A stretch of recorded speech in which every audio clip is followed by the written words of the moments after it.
हे राज्य सोडून आपल्या गावी जाऊ, पण मराठी शिकणार नाही.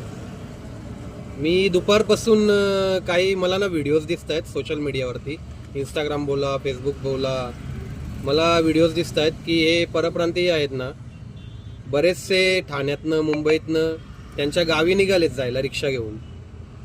म्हणजे कुठला हा ॲटिट्यूड आहे, कुठला माज आहे की इथे राहून महाराष्ट्रात येऊन कमवायचं, महाराष्ट्रात येऊन आपलं पोट भरायचं आणि असा निर्णय येतो की मराठी बोलायला लागेल. म्हणजे किती मोठा निर्णय आहे हा, म्हणजे नियम किती मोठा आहे मला सांगा तुम्ही. साधी मराठी भाषा म्हणजे फक्त बोलायची आहे, वाचायची आहे, बस. काय निर्णय आहे याच्यात?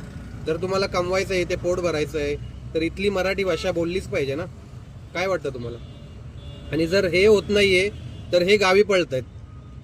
म्हणजे तुम्हाला आठवत असेल जेव्हा कोरोना आला होता तेव्हा पण हे गावीच पळत होते सगळे, पण तिथे तिकडच्या त्यांच्या राज्यांनी त्यांना घेतलं पण नव्हतं त्यांच्या गावात. त्या टायमाला अशी परिस्थिती झाली होती आणि आता पण सेम करतात.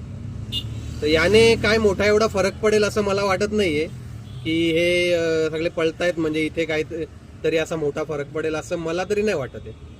कारण माझं एवढंच मत आहे की जे कोणी मराठी रिक्षावाले असतील त्यांना आता ही खूप मोठी संधी आहे पुढे यायची. की हे लोक जात आहेत, ठीक आहे, जाऊ दे, आपल्याला काही फरक पडत नाही एवढा मोठा. आपल्याला मोठी संधी आहे की आपण पुढे यायचं आहे, की पुढे येऊन याच्यात उतरायचं आहे जे कोणी मराठी रिक्षावाले असतील त्यांनी. कारण ह्यांना काही पडलेली नाही आहे महाराष्ट्राची, हे फक्त इथे कमवायला आलेले आहेत. तुम्ही आज बघत असाल, मी दुपारपासून बघतोय, मला व्हिडिओज दिसत आहेत त्यांच्या, हे रिक्षा घेऊन यांच्या गावी पळत आहेत. दुपारपासून दिसत आहेत मला व्हिडिओ. तर यांना काही पडलेली नाही आहे मित्रांनो महाराष्ट्राची, की महाराष्ट्राचा विकास व्हावा किंवा काही व्हावं. हे फक्त यांची पोटं भरण्यासाठी आलेले आहेत.